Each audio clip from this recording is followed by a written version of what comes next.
Este evangelio de hoy es un evangelio muy importante para nosotros porque justamente allí Jesús hace algunas definiciones de acuerdo a cómo Él pretende y quiere que sea o pretende que camine la comunidad de los discípulos de Jesús.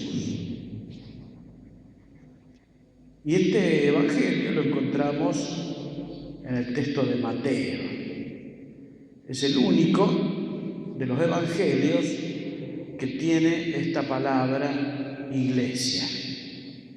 Así que es muy importante que ahí aparezca esta palabra porque está queriendo decir cómo Jesús ve esta comunidad naciente que va a llamar la iglesia, y por eso, si bien va a aparecer en el Nuevo Testamento ya en Pablo, en las cartas, va a aparecer en el Apocalipsis, en el tema de la iglesia, pero en el Evangelio es el único lugar. Entonces ahí prestamos especial atención. Lo primero de todo, Jesús está en un lugar fuera de Israel, ya en el norte de la Galilea, fuera de la Galilea, un lugar que se llama Cesarea. Y esto no es una casualidad, sino que Jesús elige este lugar especialmente.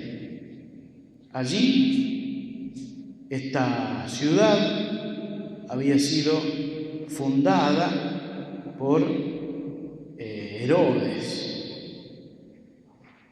Y Herodes la había edificado en homenaje, fíjense ustedes, el mismo nombre lo dice, Cesarea, en homenaje al César. Era una ciudad que tenía estatuas, que tenía templos y que tenía todo tipo de edificaciones en honor al César. Justamente porque Herodes le debía al César ser el rey de toda esta zona. Después, cuando los hijos de Herodes van a asumir las distintas partes en las que se va a dividir el reino, uno de los hijos va a quedar como rey de esta zona, que se va a llamar Herodes Filipo. Entonces, por eso se va a llamar Cesarea de Filipo, esta ciudad. Y era una ciudad eminentemente pagana, y donde estaba todo dedicado al emperador. Es decir, se notaba allí que esta zona y todo este territorio de Israel y más amplio era un poco vasallo claramente del emperador, del César.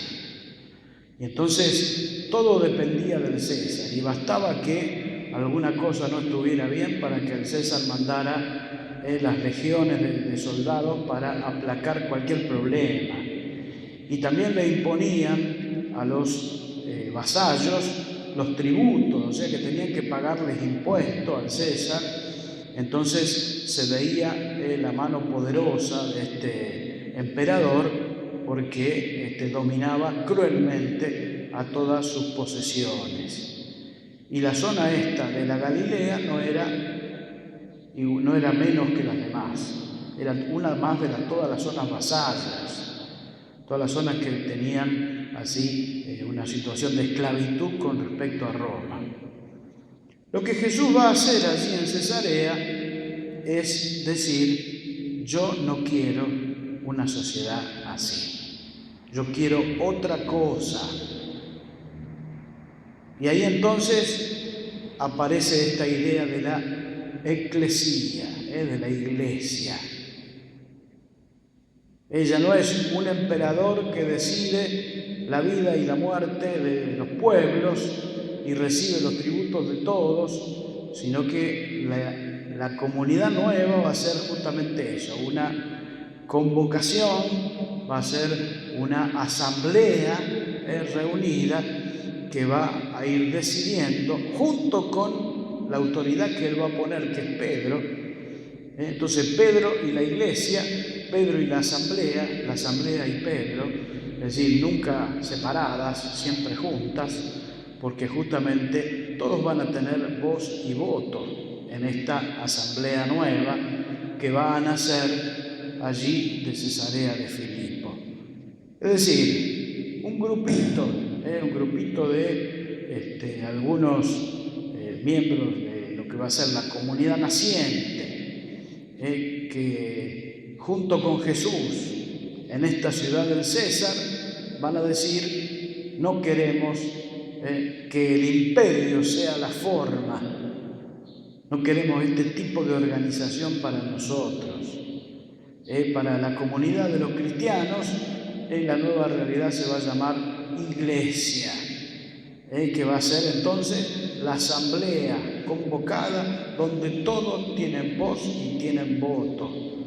Es decir, va a estar una autoridad, porque la autoridad va a ser Pedro, que va a ser puesta para justamente garantizar esto.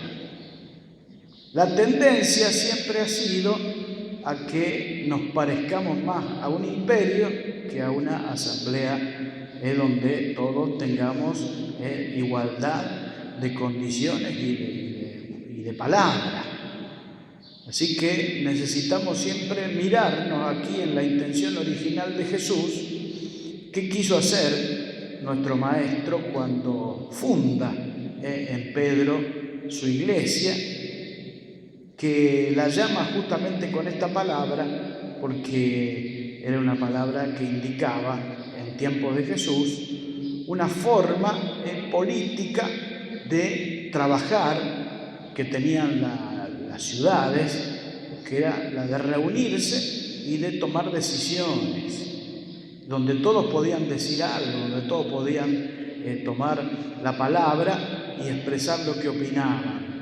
Lo que no quería decir que se iba a hacer eso, sino que tenía que tomar un consenso para que con la decisión de la comunidad, entonces sí se tomaran las decisiones. Pero tenía que haber alguien que coordinara un poco esto.